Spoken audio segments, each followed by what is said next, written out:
Good evening, everybody. I trust you're hearing my voice. This is Mike Scott at the Farm Table Foundation. I'm the program director here. And you have another staff person here today, Sarah Mittelstadt, who's our restaurant manager and head chef and makes a lot of wonderful things happen in the kitchen. It's fun to see some of your videos on. I see a Thai background. Someone has a Thai background on, which is great. Obviously, we are not in Thailand. Most of our classes are a little more focused on very local cuisines, but it's fun to diverge once in a while. Sarah spent 6 months in Thailand and has a real affinity for the place and the food. It turns out I also spent 6 months in Thailand years ago and also have a real affinity for that place. And of course, some of the ingredients that she'll be using could be local, although some of them would not, by definition, not be. Well, our mission is to build local food culture. We build community. We've got a local foods restaurant that Sarah heads up. We have about 70 events or classes a year to build that culture, build that community, and then we work to support farmers who are supporting conservation efforts in their own land. So Sarah is our head chef and has been here for maybe 3 years now. And Sarah, feel free to jump in now and introduce yourself a bit more and get started on the slides when you're ready. Cool. Well, hello. I'm Sarah, and I'm the chef and restaurant manager at Farm Table Foundation. I first want to give a shout out to my friends Rachel and Eric that I see in the right corner of my screen, who are my farmer friends. They do fantastic stuff in Malacca, Minnesota. And hi to mom and dad. So here at Farm Table Foundation in the kitchen, we really try to be as local and seasonal as possible, which means at this point we're getting a little tired of fruit, veggies, and meats and stews and stuff like that. So we're really excited that spring's around the corner, and spinach will probably be the first beautiful green we get to have upcoming here soon, maybe by Easter. Today I'm going to talk you guys through the dish that, kind of really, changed my life, I'd say. It's like the most beautiful, food memory I have probably from Thailand. I'm going to walk you guys through that. You can go to the next slide, Mike. As Mike said, I spent a decent amount of time in Thailand. I went there to study. I was studying food systems, and so I got to stay with a family in northern Thailand. In the bottom left there, that petite lady is my host mom. She is just a single lady, but her siblings all lived in the town, and so they all kind of helped to take care of me, make meals and stuff like that. And they all farmed together. They farmed all organically, and they went to Chiang Mai, which is like a 3-hour drive, to go and sell at kind of one of the only and biggest organic farmers markets there, which is called Jingjae Market. And so up in the right-hand corner, you see that truck, and it's loaded with all their goods. We would wake up at 2 a.m. and then load the truck in order to do that 3-hour drive, and then start selling, at about 6 a.m. or so. So it was really a beautiful experience. They cooked a lot on the farm, obviously, a lot of the things they grew. They really introduced me, their main crop was rice, but they also did veggies and stuff like that. But they really introduced me to some of the nuances of rice. I think that's something people take for granted, but they would have me smell these different rices, and they are very floral, and there is a lot of diversity in rice. So, some of the crops they grew, eggplant in Thailand is a perennial that can be a huge bush, whereas here it's it's an annual for replanting every year. So it's very cool to see their farming practices and the market and the food culture that they have in their community. You can go to the next slide, Mike.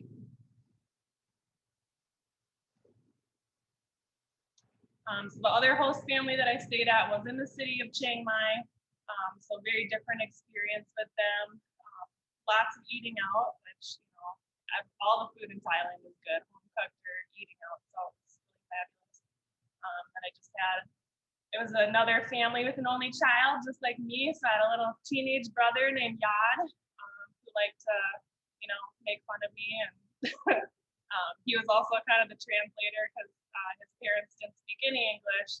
I spoke very little Thai, so he was the translator, which was pretty difficult sometimes, using a 12-year-old boy to try and communicate. Yeah, you can go to the next slide, Mike. So I just want to touch briefly a little bit about, some of the Thai curries that we think about when we think about Thai curry.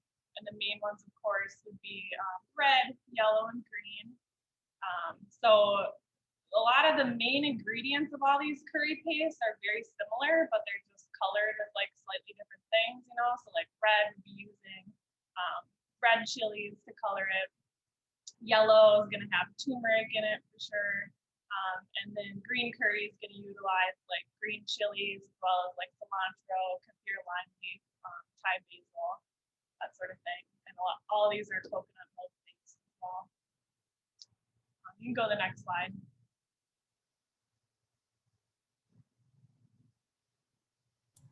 And Sarah, if you can speak up a little bit, it sometimes is a bit muted, I'm sorry to say. Okay, heard. But yeah, I just wanted to show that like curry is a very, it's a word that encompasses a lot of things. And so, our perception a lot is we think of coconut milk, we think of those curries that I just showed. But, Thai curry encompasses a lot of other things. So I have a photo of like a glass noodle soup that has kind of just like a broth base, not even a curry paste in it. A jackfruit curry I show up there, as well as like a sour shrimp curry. So they're all very different. But yeah, the common ones that I think that come through in American culture would be the yellow, green, and red. You can go to the next slide, Mike. So I stayed mostly in the north when I was in Thailand, but I did go, it's common to go down south, obviously, enjoy the beaches. But I just want to talk a little bit about how, the different climates throughout Thailand have shaped their food in these different regions, which is broken up into the north, the northeast, which is also called the Isan, and then the central and the south. So the north, where I mostly was, and where a lot of the agricultural practices take place, it's very fertile. Rivers, mountains, forests are the scenery, and the cuisine reflects kind of a mix of ethnicities. Thailand was ruled by like the Burmese for a couple of centuries, so it does have influences from a couple different places. So yeah, it reflects like Lao, Burmese, Southern Chinese, as well as they have several indigenous tribes in the north, a couple of them being the Hmong and the Karen. The different regions of Thailand have like different rices that are like their more traditional rice. So sticky rice is the one in the north as well as the northeast. And that's that glutinous, sometimes called sweet rice that you can kind of pull apart with your fingers. My host family would take a pail of sticky rice with them to work every day, as well as what they were going to eat with that sticky rice, whatever they were going to dip it in. So kind of like I'd compare it to like the American sandwich that you would take to work. Like they take their pail of sticky rice and then whatever fixings they're going to eat with it.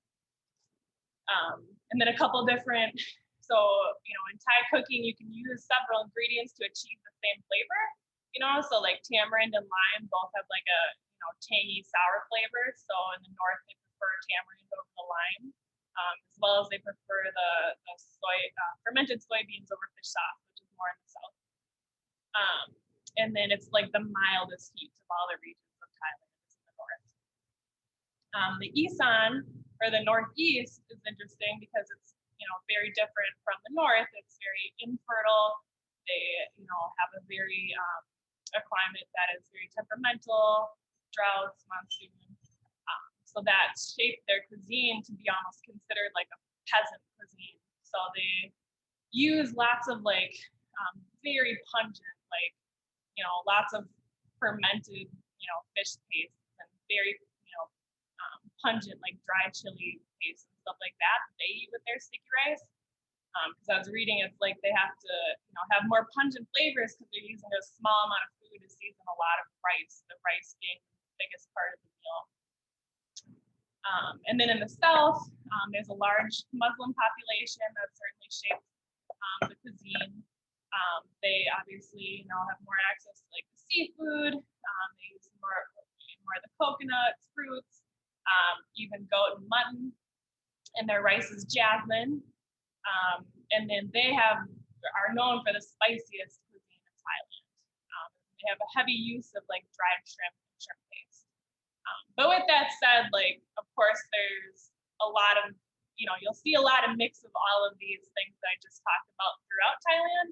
But historically, that's how their climates have shaped their food in all those regions. You can go to the next slide, Mike.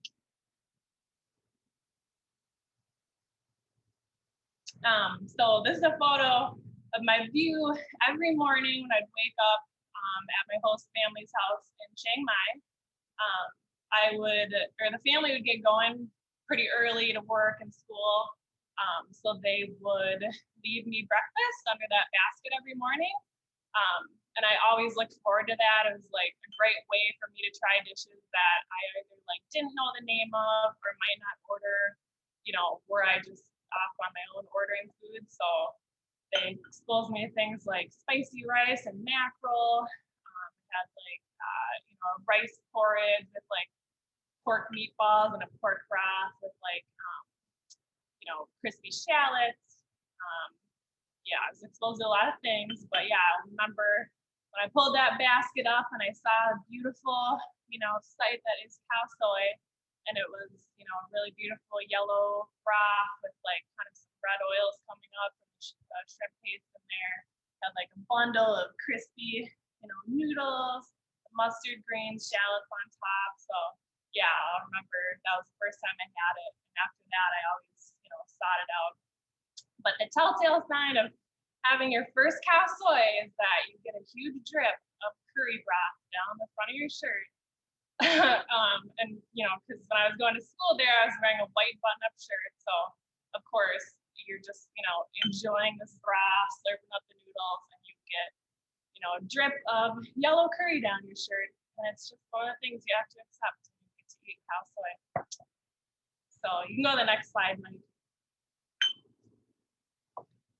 So just to break it down a little bit, there's several components that make up Khao Soi.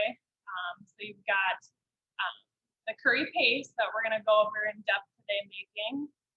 And then you use that curry paste to build what is the broth, which has got mostly just coconut milk, as well as a couple other seasonings, palm sugar, soy sauce, fish sauce. The recipe there's many different iterations of Khao Soi, and I'm gonna make it with some chicken broth in the broth. But some of the traditional ways would be no chicken broth, and it's just really the thick coconut paste. But I prefer it just a little bit lighter than that. And then in the inside, you've got the cooked wonton noodles, which are like these beautiful fresh noodles. I don't know if you can see this, but I guess you can't see too much. I'll show you when we go into the full view, but they're in the like refrigerated section of an Asian market. And of course, there's always substitutions for these things. I try to do it as authentic as I possibly can and really seek out those ingredients, but of course, there's always substitutions. You could use a dry egg noodle. And then you've got chicken is traditionally in it. You surely could try to make it vegetarian. Do it with, tofu or just veggies, or you have to tweak the broth a little bit. And then all the beautiful toppings. So you've got crispy noodle, which is basically you're just frying those wonton noodles. You've got kind of a fresh component. Sometimes you see sprouts, cabbage.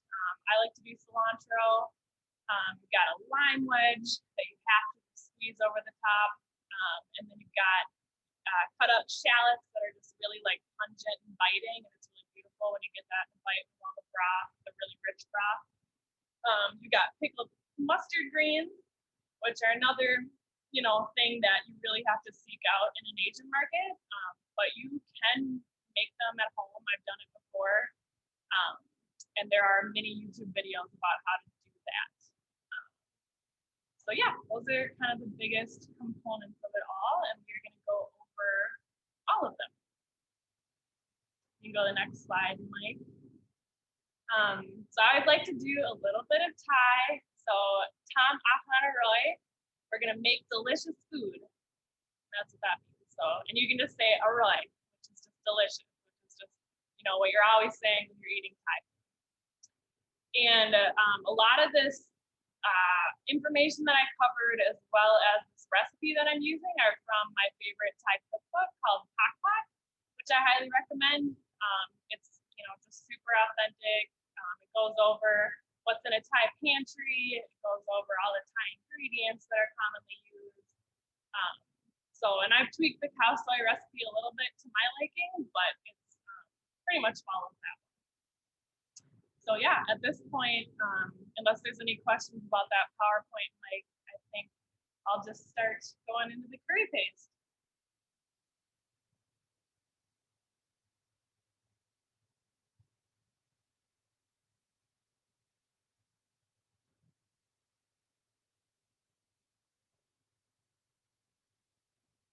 Okay, Sarah, I think we've got the spotlight on you.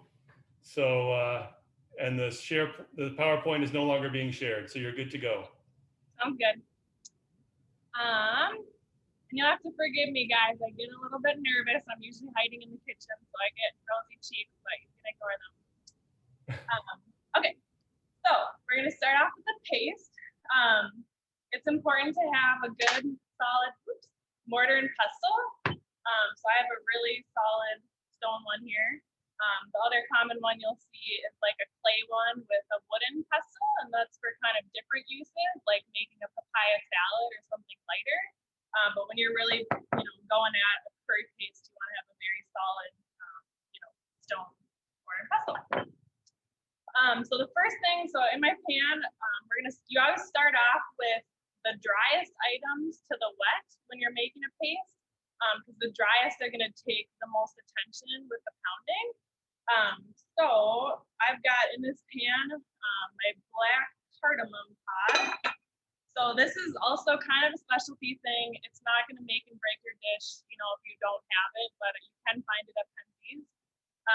So yeah, it's just, let's see here. This is the pod. It is, you know, related to the traditional cardamom pod you'd see, but this one is just cured and dried in a different way. So it gets a little bit of a smoky flavor. And what you do with this one is just give it a smash, and then you're gonna break it open. It's kind of hard to see, I know, but you're gonna get some seeds out of here. So you end up with a husk and then seeds from it. And the seeds are what you want, not the husk.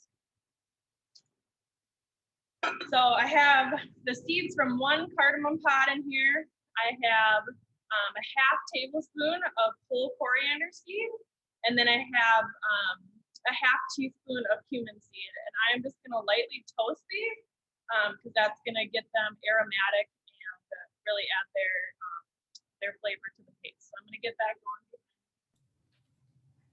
And you should all have your the recipe that was sent out. I just sent it out again tonight. So if you want to follow along on that PDF, just in terms of the ingredients that Sarah is using, that might be helpful. So while those are toasting, and it goes quick, so don't lose it, you know, don't go too far because it's easy to burn seeds like that. So yeah, while that's toasting, my next driest ingredients are my 2 chilies. So the original Pak Pak recipe just calls for these Poya chilies, which is like a fairly mild chili. It is a Mexican chili, which is weird, obviously, in a Thai recipe, but it's what is very comparable to what would be used in Thailand. So that's why most of the recipes you'll find will call for Poya chilies. But yeah, so this is what it looks like whole. But what I've done is I've chopped it as finely as I can. Sorry, you can't really see. As finely as I can, because that's gonna really help you out when you're pounding. So I've just lopped off the top, you know, stem there, and then you can just kind of like squeeze them together to get all the seeds out. And I just dump those guys out, and then just reel as thin as you possibly can go. That's just gonna help you out when you're pounding. All right. So I'm gonna add all those, and this is, let's see here, this is 10 grams of Poya chili. And then I like it a little bit spicy, so I've doctored the recipe so that I lower the puya chili a little bit and add a little bit of Thai chili. So what that one looks like, dry Thai chili. And again, I do de-seed it. It'd be pretty darn spicy if you left the seeds. And I've chopped it as small as I can, and I'm gonna add that to my mortar. So Sarah, you don't use the seeds? Is that what you said? I don't. I mean, you could if you want a little bit of a spicier taste. But yeah, I don't use the seeds. And some of them inevitably are gonna get in there, but. All right. So these are toasting a little bit. I can hear them, I can smell them. So that means it's time to put them in.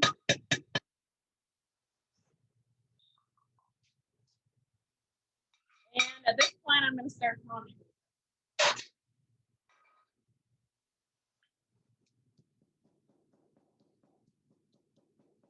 So it's helpful. I usually, when I'm doing this with my boyfriend, I'll prep the stuff and he pounds. So it's nice to do it in a team.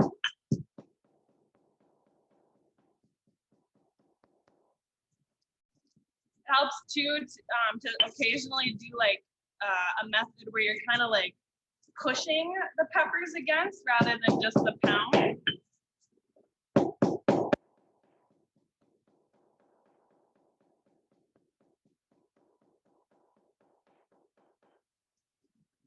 Poya chilies are a little bit difficult because they just don't dehydrate that much. They're a little bit difficult. My Thai chilies are already totally pulverized.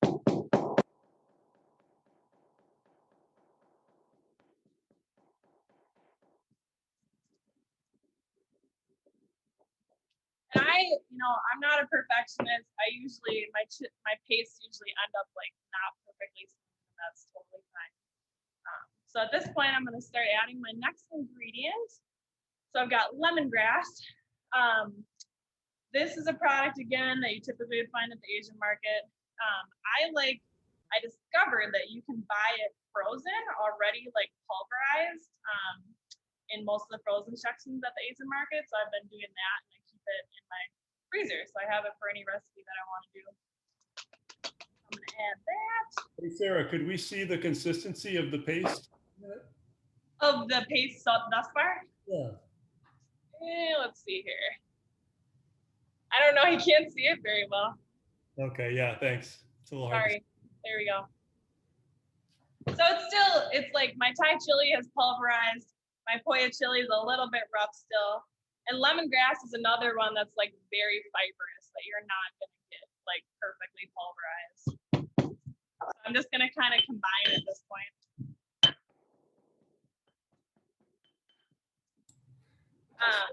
If people don't have a mortar and pestle, is there another tool you can use for that, or do you really need the mortar and pestle? You can blend it. You literally could just blend it in a blender. I think the results are different. There's just something that happens, like more oils and stuff that are released when you're doing the pounding versus a blender. You can do it that way, but I think the results are better doing a mortar and pestle. So, okay. At this point, I'm gonna add my galangal. So let's see here. This is what galangal looks like. It's kind of like a cousin to ginger. Very similar in flavor, honestly. That's another one that I like to buy quite a bit of and then like freeze, so I always have it around. So I've cut the skins off, and then I am just going to kind of mince it finely, which again will just help me as I'm pounding for me to do less work.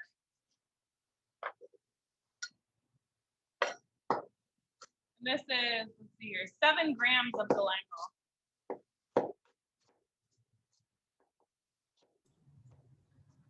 Sarah, can you comment on weighing? You're using grams a lot, so. This recipe happens to follow that.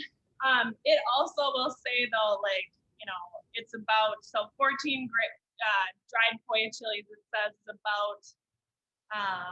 about 8.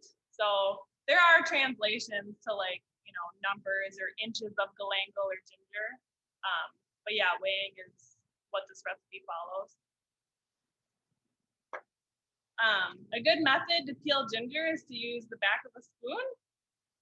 It makes it so you lose really no meat, but you can easily kind of glide the skin out. So that's what I'm gonna do real quick here. I got 14 grams of ginger, which as you can see is like maybe 2 inches.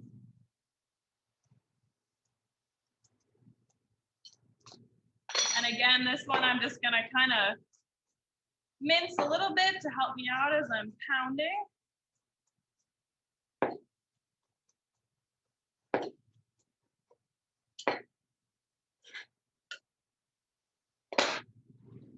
And now I'm getting into more wet ingredients, so the paste is gonna start to come together a little bit more. Both ginger and lemongrass, again, though, are quite fibrous, so it is, you know, not gonna be a perfect consistency.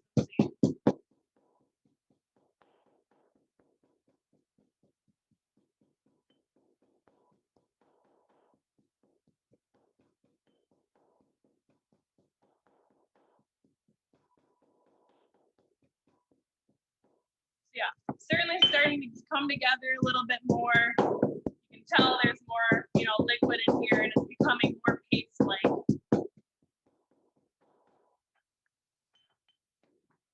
and show you again. Can you see it decently, Mike, like this? Or... Yeah, that's some better, Sarah. I can't really tell how much it's holding together yet, but that's a good view. Yep. Yeah, a little bit of moisture in there now. All right, next thing I'm gonna add, so I've got my ginger and galangal in there. I'm gonna add my garlic cloves, which are just peeled. I'm just gonna add them whole like that because they lend themselves really well to mortar and pestle.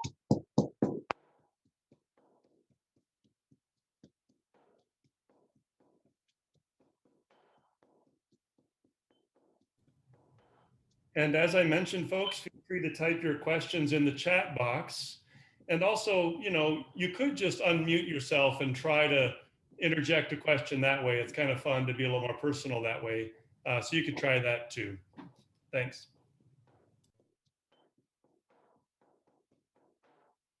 All right. Yeah, usually when I'm making paste, I like to try and double or triple my recipes. So, you know, as you can see, it's a bit of work, so I can have some in my fridge and make a couple curries from it. Okay, garlic's in there. I'm gonna add my shallot now. So they're just nice little Thai shallots. And I'm going to just rough chop them a little bit, get them a little bit smaller so I'm not just throwing them in there whole. And this is 4 ounces. It's about like 6 very small shallots or so. Sarah, is there a difference between a Thai shallot and a regular shallot? No, well, I mean, as you can see, they're just like very tiny. I mean, the flavor is absolutely, you know, the same to just a shallot you find at the grocery store. But yeah, I don't know. The ones that I happen to always find at the Asian market are just very tiny, but the flavor is definitely the same. And honestly, you could, you know, the shallot would be better, but if you couldn't find shallots or didn't have shallots and had red onions, even honestly, you could. But the shallot is the best. And Sarah, how long will the paste last in the fridge? And can you freeze it as well? It lasts for quite a while. Like I've had one in my fridge for like up to a month and it's been fine. I have not frozen it. I'm assuming you could, and I don't think it would affect the flavor too much, but yeah, I have not experienced freezing it.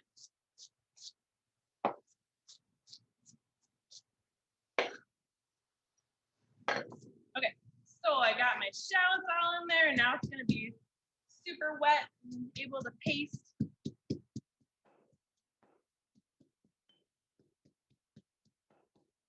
Too, I usually add a pinch of salt, and that helps break stuff down too as you're trying to pastify it.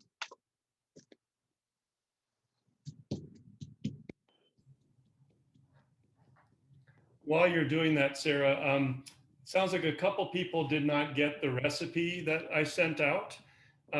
You might want to check your spam box, your junk box, in case it went there. I meant to send the recipe to everybody, which has all these ingredients on it. But I will also send it out again when I send out the recording of the class, the video recording, so you could watch the class again as well. So I'm not gonna have you guys watch me pound paste for another 10 minutes, but I did come prepared and I have a finished paste. I don't know how well you can see that, but it's a little, certainly a little bit coarse still, but it does the job and it stays together as a paste and it will do just fine. But yeah, pounding paste is definitely a labor of love and takes some time to do. So this is where I'm at this point. But yeah. Sarah, do you know if Thai restaurants make it from scratch usually, or do they have like this source where they just get a big thing of it mailed to them or something? I have always wondered that, seriously. Like, I mean, they'd have to have someone full-time pounding paste. Like, I've wondered if there's like, the companies that, because obviously there's lots of Thai paste out there that you can buy, and I wonder if the companies just have big machines that just like pound it, or they just blend it. I don't know. My guess would be that most Thai restaurants are buying it, and I don't want to offend any Thai restaurants, but that's my guess, to be honest. Like, my favorite restaurant in St. Paul, On's Thai Kitchen, I mean, their menu has like 60 things on it, so I can't imagine that they are pounding paste for it, but I don't know for sure. But yeah, I mean, there's some really good pastes out there that make great curries. But yeah, I just enjoy making it. And what was the name of that restaurant? On's Thai Kitchen. It's like ONS Thai Kitchen. And it's in St. Paul. Yep. But yeah, and I mean, certain things like Khao Soi, like you would probably have to go online and really search for this. Like, this isn't one. You can find green curry paste a lot of places, but the more specialty ones, you kind of have to make if you want them. So, okay. Any other questions, Mike? Otherwise, at this point, I'm going to start putting together the broth. So, Sarah, I do have a question for you. So Yeah. the paste that you were making, like how many servings or how many dishes will that make? Is it good for 1 or 3 or? Yes. So the batch that I'm making here, you could make like 2 batches of curries that could feed like 5 to 6. So I'll show you the result that we make is just like a one-time batch, and that could maybe feed, like 5-ish or so people. And it calls for about 5 tablespoons of paste. So I'm probably going to end up, a little bit more than 10 tablespoons. So I guess my answer is 2 to 3 batches that would feed 5-ish for each batch. If that makes Great. sense. Thank you. Yep. All right. So I think at this point, I'm going to start building our broth. So I'm going to switch our view over to my stove back here.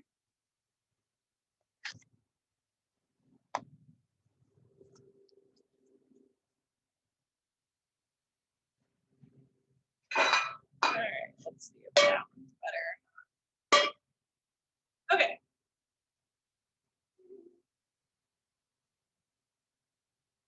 All right, so the first step in building our broth is going to be to kind of activate our paste, and we're going to do that by sauteing it for a little bit. So I'm just going to add a little bit of veggie oil, maybe like 2 tablespoons or so, and get my heat going. And for this recipe, we're going to use about 5 tablespoons of curry, of the paste that we've made. I've also preemptively got my water pot going for the noodles that we're going to cook. And then I also have a pan of oil for the noodles that we're going to fry for the garnish. All right. So look away. I'm not going to exactly measure here. I'm doing something bad. So we got 1, 2, 3, 4, 5. A little bit for good measure. And it would be a real bad thing to burn your curry, or your paste. I mean, then you're just got to totally start over. So I'm going to turn it down a little bit. You're gonna start to, smell the ingredients of your paste, and we're just gonna like brown it just a little bit. We're also gonna add a couple other things at this point before we add all of our coconut milk and our broth. Hey, Sarah, when you're speaking, it helps to look toward the computer a little bit, or else not to be stirring while you're speaking. Thanks. Got it. Heard. So yeah, I don't know if you heard me or not, but we're building our broth here. I've got my paste in there that we're gonna saute a little bit, and I'm gonna add a couple other things at this point that we want to apply the heat to and get aromatic before we add the broth and our coconut.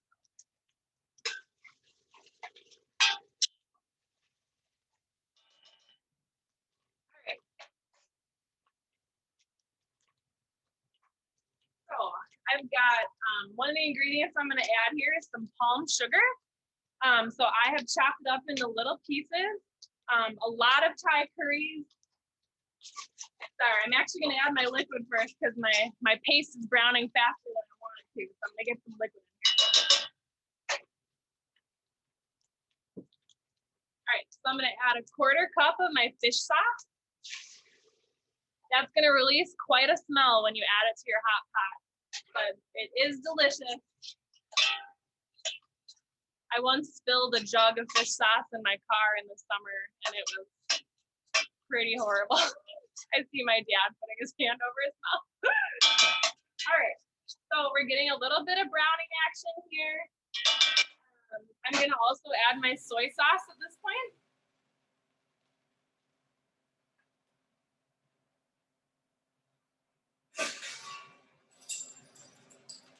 So I've got 2 tablespoons of soy sauce going in here.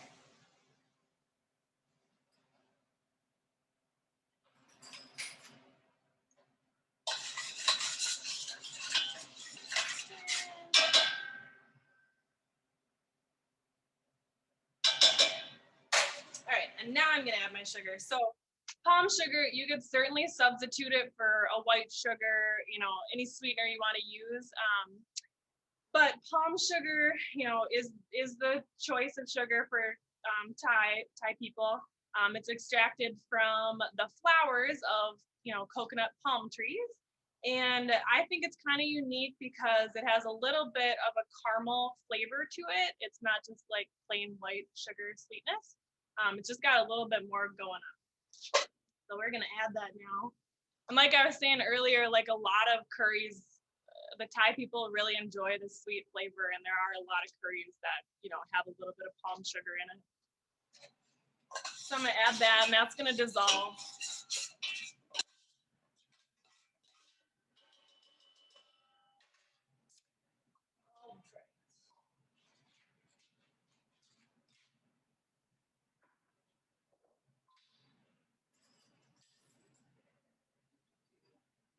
All right, at this point, I'm also gonna add 1 tablespoon of shrimp paste. This is one of the staples that I keep in my fridge. It lasts forever, and it's a very common ingredient in a lot of Thai dishes. It's kind of salty. It's salty, and it adds a lot of umami flavor to whatever you're making.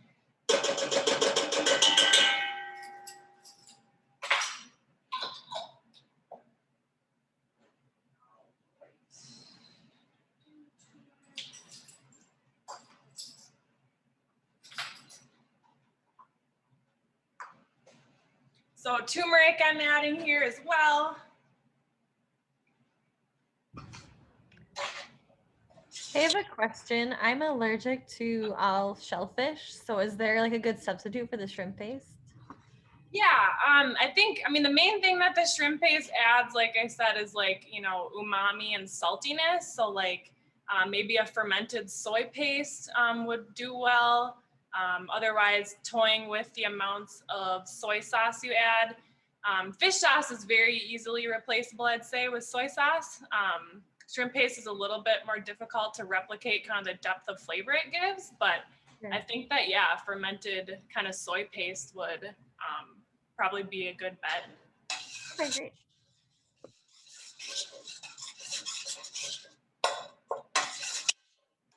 So I don't know if you can see here, but I've definitely got some browning action going. My sugar is dissolving in here. It almost looks like a glaze-like. But I'm gonna keep my sugar dissolving, keep it going a little bit longer.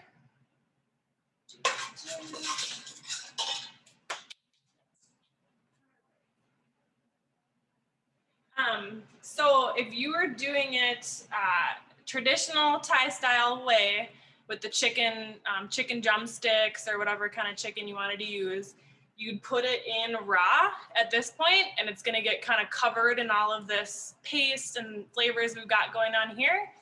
And then we'd add our broth and our coconut milk, and it would cook in that broth. A quick kind of substitute that I like to do is I'll get like a rotisserie chicken. Tonight I'm gonna use a smoked chicken that we happen to do today in the restaurant. So you don't have that time of waiting for the chicken to like cook in the curry. But if you're gonna do it that method, you put it in at this point. All right. So our next steps of building our broth is gonna be to add that coconut milk as well as the stock. So I'm gonna grab that. Oh, actually I forgot one more component. The last component we're gonna add in here before our liquids is some sweet curry powder. So I'm using a Indian sweet curry powder from Penzeys. It's very turmeric based.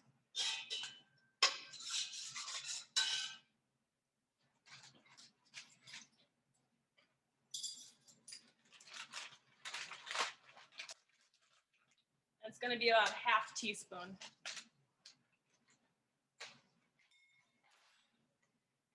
So as you can see, this dish is kind of got, you know, some ingredients that are not all traditionally just Thai.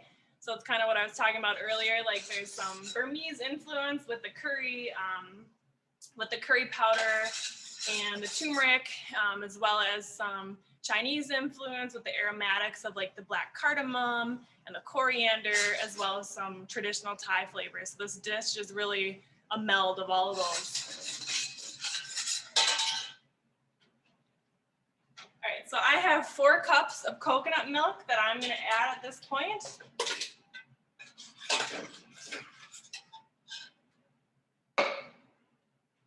This is my preferred brand of coconut milk, Chacoa. It is a Thai brand. I always go to this one because I just think it's like got the most rich, creamy, like coconut cream in it. Sarah, we found the same one. Awesome. This is Eric. We found the same one. Where'd you find it? Shanghai Market in Hopkins. Nice. Am I going too fast for you guys? Are you cooking along? Yeah, my brother here is also here, and he and my uncle are cooking along. We're doing all right. Nice. Hi. 4 people. You got 4 people, so you can keep up pace. And one of the hardest things about having cooking classes on Zoom is not being able to eat together, obviously. I know. Yeah, Mike had to come into the office so he can come have some Khao Soi after class is over. Yes, I'm hosting from the office so I can go eat later. So at this point, I have my coconut milk in. If you want to go the route of just coconut milk, if you want a real thick, you know, creamy, you can do that. I've put 4 cups of coconut milk in, and then I'm just gonna do a couple ladles of chicken stock, maybe 3 or so cups. Hey, David, you're not muted.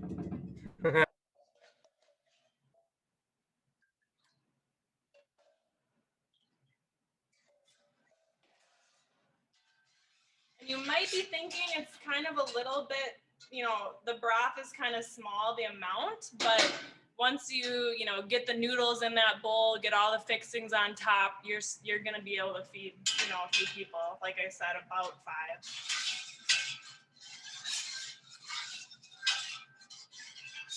All right, so again, if you're using raw chicken at this point, you'd want it in there. You're gonna have to obviously let your chicken get up to temp and cook in there. It's a good way to do it. You get a lot of the curry flavors infused in the chicken. The part I don't quite like about it is just the texture that the skin develops when you cook it that way. So I prefer to get like a rotisserie or use a cooked chicken. But yeah, you can certainly do it that way. So at this point, I'm gonna let our curry just like sit and simmer for a while, and we're gonna start working on all of the garnishes that go on top.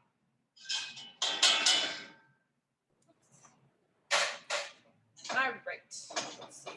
Sarah, is that some of the coconut that's floating on the top? It is, yeah. So it's as the curry comes up to a simmer, the coconut should, you know, dissolve into the broth better. But yeah, right now it is. So at this point, I'm gonna get my oil heating because one of our garnishes is gonna be that crispy noodle. But I think I'm gonna bring you back to our other view to do the other garnishes. And Sarah, the sound is quite a bit better if it's closer. Do you think you could move it closer? I know that's a little tricky, and maybe we wouldn't be able to see you as well all the time. Yeah, that's okay. You don't have to see me. Let's see here. I'll just give you a really good view of the ingredients I'm gonna put on the top. And then also had a question, how much broth? Put about 3 cups in with 4 cups of coconut milk. So yeah, again, if you just want to go the coconut route, I'd up the coconut a little bit. Yeah, otherwise, if you want to do the stock route, you can do what I did. All right. So yeah, another favorite component of Khao Soi is all the beautiful toppings. Let's see here. I'm gonna assemble it like this. I also want to show you, I'm using a smoked chicken, and I am just gonna actually just drop it right in my broth right now so that it has a little bit of time for the flavors infuse and my chicken to come up to temperature.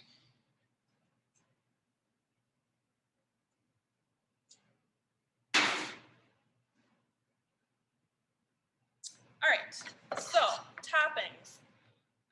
Let's see here.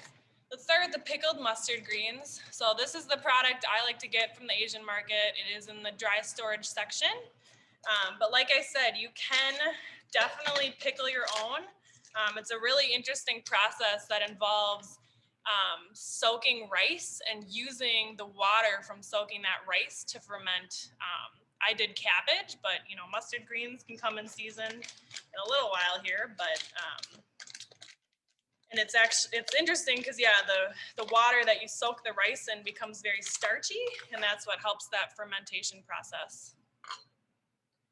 All right, so I'm just gonna kind of just thinly slice this a little bit. It's got, you know, a little bit of green part as well as the bulk of it's just a really nice.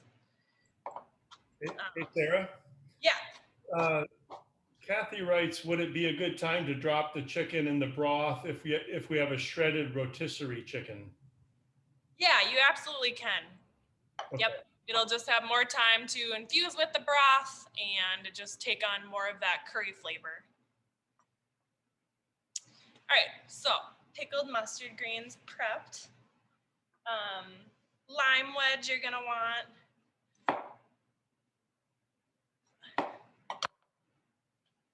Let's do a few of those guys.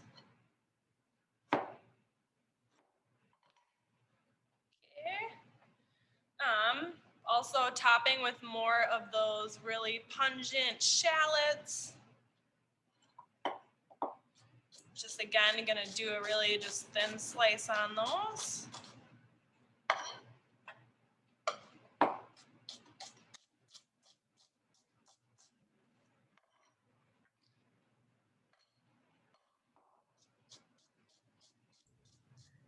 Sarah, I'm kind of curious, you are the chef at Farm Table where we don't serve, you know, Thai meals hardly ever. You have had a spring salad that has some Asian influence, but yep, there are so many different flavors and spices in this meal.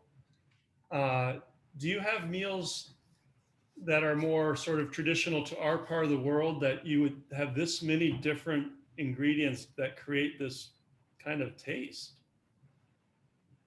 Yeah, that's a good question. I mean, I don't know. It's hard. Yeah, I don't know. Because the only thing I could compare it to would be using like a bunch of different dried spices, like in a soup or a stew, I feel like. But as far as like so many components with so many like pungent flavors, I feel like it's really hard to match like Thai cuisine for that. You know, you've got like super pungent red shallot that's just like cutting sharp. You've got really citrusy, you know, lime. You've got fermented mustard greens that are like super tangy and pickly. You got super floral, you know, cilantro. Went through that whole paste, you know, I mean, got really strong chilies and then shrimp paste. I mean, yeah, it's just, I think I love, yeah, the Thai cooking because it does have so many just like pungent cutting flavors, real fresh herbs. If they're going sweet, they go really sweet. If they go spicy, you know, it's just all balancing all those things. So It's really yeah. remarkable. What? It's quite remarkable. And I'm thinking about my grandma's cooking and, you know, sort of like salt and pepper. Right. Yep. Thai cooking is not no salt and pepper. All right, so I'll just show you now too the noodles that I like to use. So these are called wonton noodles. They're a fresh noodle that you usually find in the refrigerated section of an Asian market. Like I said, if you don't have access to finding one, I mean, you could certainly use a, you know, dry egg noodle or something like that to fill the place of it. And there are, like I said, many variations. People have so many different preferences about Khao Soi, whether it's super creamy and thick, whether it's, you know, spicy, whatever. What kind of noodle you use is a big question too. So here I have kind of real thinner noodles that I've, you know, found common when I went places looking for Khao Soi. I think this is my preference. It's like a kind of like a little bit of a thinner fettuccine noodle, I'd say. This is the one that I find to be like the perfect sweet spot for what you want in this dish. Sarah, we have a question. I got a package of pickled mustard greens. The package says it should be cooked before eating. Any input on how best to cook it? Interesting. I guess I would just, you know, toss it in a saute pan a little bit, or I mean, I've never done this, but you know, you could drop it right into your broth, and it would come up to temp pretty quickly if you cut it beforehand. Yeah, I guess those would be my two suggestions. All right, so we're gonna go try and fry our noodles.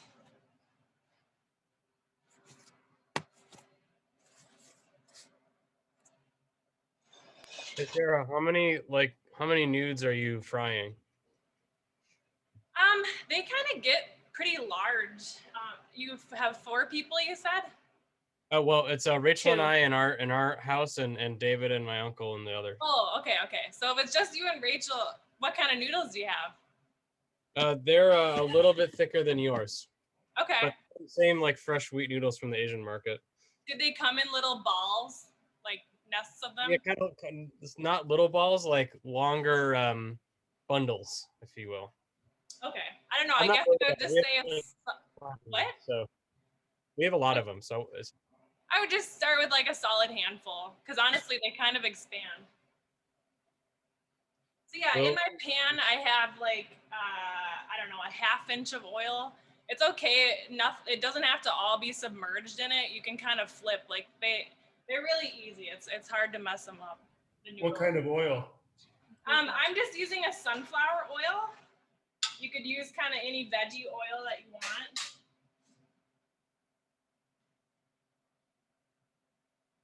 So I'm gonna do kind of just a handful bundle of the thicker noodles that I prefer. And you can test your oil, you know. So I'm dropping it and right away I'm seeing lots of bubbles. I don't know if you can see that. So I know my oil is good and ready.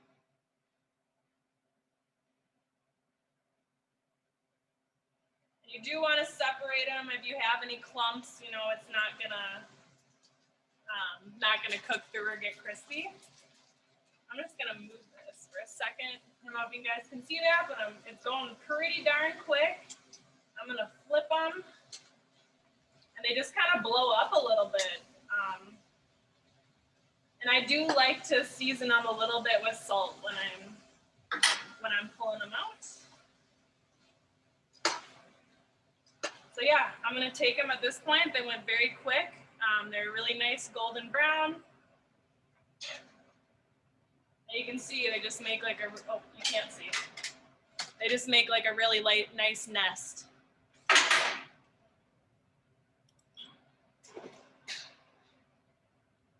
And I'm just gonna season them a little bit with salt.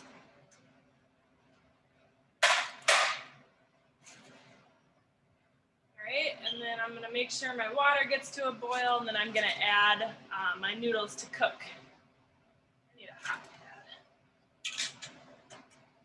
Yeah, at this point you can see that my coconut milk has really dissolved into the broth. I'm probably at a little bit too high of a boil. I want to be a little bit lower of a simmer here. And kind of the like classic sign of the Khao Soi is like you've got like a yellow broth and then you've got some red oil that's risen to the top, and that's really mostly from like the shrimp paste and some of the color the oil took on when you were frying the curry paste.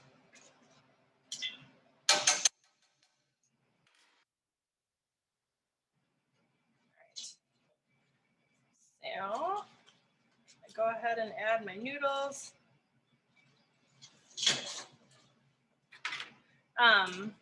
These little things are very nifty if you're into Asian cooking or pastas, and they're really cheap and you can buy them at the Asian market too. They're very nice. Sarah, what are you putting the noodles in there? Is that your broth? No, this is just water. This is just boiling water I have on the side. Oh, gotcha.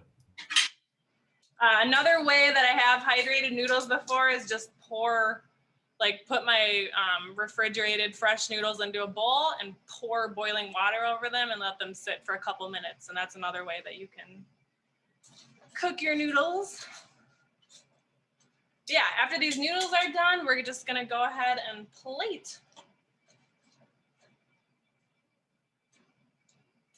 So make sure you have your white button-up shirts on so that you can stain them soon.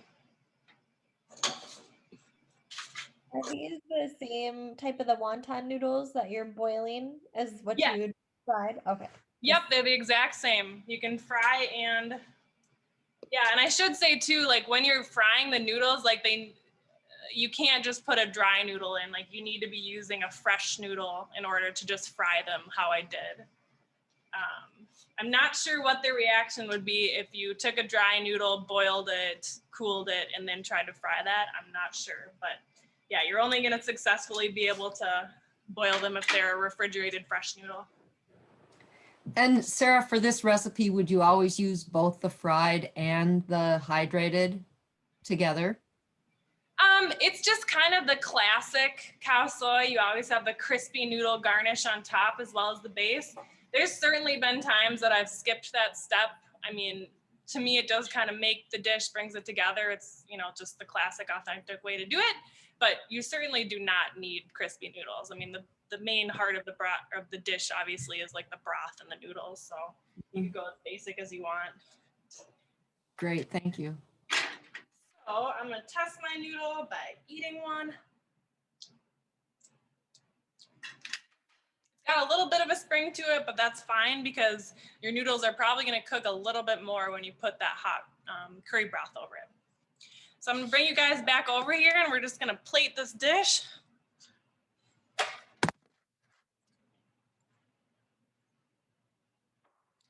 got a nice bowl there and I'm just gonna pour my noodles in the middle.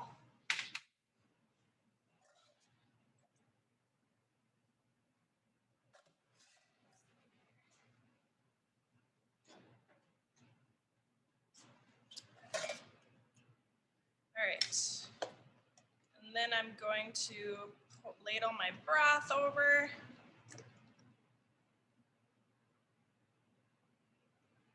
Like so.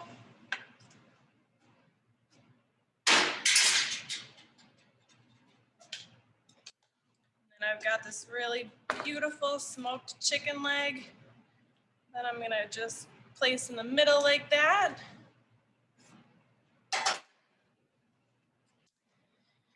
And then yeah, you just kind of get to have fun with your toppings. So I like to put a nice nest of the crispy noodle on there. And then we got the shallot. We've got the pickled mustard green. The nestle on top there. We got our lime. And then I'm just gonna do some sprigs of the cilantro on top. So yeah, that's kind of what the finished dish looks like, and you can dig on in. And you do, yeah, you gotta squeeze your lime over it, you know, try to get bites with all the goodies in every bite. And this is the dish of Khao Soi. Any questions? Looks wonderful. Besides the address, right? Yeah, I'm at 110 Keller Avenue. So enough for 5 or 10, right? Oh yeah, yep, maybe 5. So yeah, first come, first serve. Sarah, earlier, I think it was Meg commented on how they lived in Thailand in the Peace Corps, and she said that you wouldn't find Khao Soi in most restaurants that she was aware of. Like it's sort of what sort of a dish is it? It's just sort of a very common one? It's like, it was kind of challenging to find, honestly, like in some places, like, and actually it's kind of funny because, so Khao Soi, the other meaning for it is white rice. So I remember going to this place and, you know, asking like, do you have Khao Soi? And like, I hadn't been able to find it anywhere. And they're like, yeah, we have Khao Soi. And I was like, yes. And I was super excited. And then they walk out with a bowl of white rice for me. But anyways, yeah, it was kind of difficult to find, and it is more of a northern dish. Like you're definitely not going to find it anywhere south. But yeah, I think I probably had my most Khao Soi in Chiang Mai. Or in Bangkok too, you can find it a little bit, but yeah. Where did the person say they were located in Thailand? Meg, I think you said you were in the northern part. Yeah, we were all in Nan. We were all in Jangwat Nan province. Okay. And so when you wanted to go to have Khao Soi, you went to the Khao Soi stand. You know, it was kind of an event that you'd go to. For sure. And we just loved it. And so I was so excited. I was saying earlier on the chat, I was so excited when you offered this class because it is kind of like a white tiger. You don't bump into it very often. So it's a well-kept secret. So thank you for doing this. It definitely is. ขอบคุณมากนะคะ What? ขอบคุณมากนะคะ Wow. Thank you very much. Might even ha. What was I gonna say? But yeah, it's like, I just fell in love with it, and you can't find it that often. And I think that's what motivated me most to like really make the dish a lot, because then I can eat it as much as I want. So, yep. But yeah, thank you everyone. Awesome. Thank you so much. Do people have other questions? Feel free to type them in or unmute yourself in case you have another question or two. Anyone? Or email them to Mike later, sourcing stuff. Yeah, on the instructions that hopefully you all received, and I'll send it out again. Sarah had a couple area, sources for some of these things, so you know where to find them. One of you mentioned is Penzies, I believe. Yep, for that black cardamom. Yeah, I have trouble finding that most places besides Penzies. I'm sure you can order it online. Found ours at the Shanghai place too in Hopkins. Did you? Okay, that's good to know. Yep. Yeah. Great. Sarah, thank you for this. This has been really fun. Folks, you can keep track of what Farm Table's up to on our website, which is farmtablefoundation.org. You can get Sarah's non-Thai cooking at the restaurant. We're Thursday, Friday, Saturday, and Sunday. And then we usually have at least, maybe about one class a week where we're trying to reconnect people to local food, farmers, and the land. And one of the best ways we do that is through Sarah's work and her colleagues' work in the kitchen. And we're proud of the farmers that we are able to support. And thanks everyone for joining us. And I'll be sending out the recording fairly soon, along with that list of recipes again, or the recipe again. Thank you. Thanks Good night, so much. everybody. Thanks very much. Thanks, Sarah. Thank you. Bye. Good to see you, Rachel. Good to see you. Enjoy. Thanks. We're only Bye. about behind you here, so dinner's soon. Dinner is soon. Okay. Our kitchen's too small for this. Dinner is soon. I know you guys have a friggin' tiny kitchen. I don't know how you do it. Yeah, these two. Are these done? Yes. Let me try it. Yeah. I think they're done. Okay. We got focused on cooking. Thank you. Adios. Thank you. Hey, you had to read our last message here, Mike. This is, Your last message? Okay, let's Yeah. see. Oh. Kathy K lives in Florida and Sean in Ohio. When they come to visit me, Yeah, we may need some personal tutoring. Okay, great. Yeah. Probably can be arranged. All right. could be arranged. All I look right. forward to having you. Thank All you. right. Good night, everybody. It was great. Good night, Mike.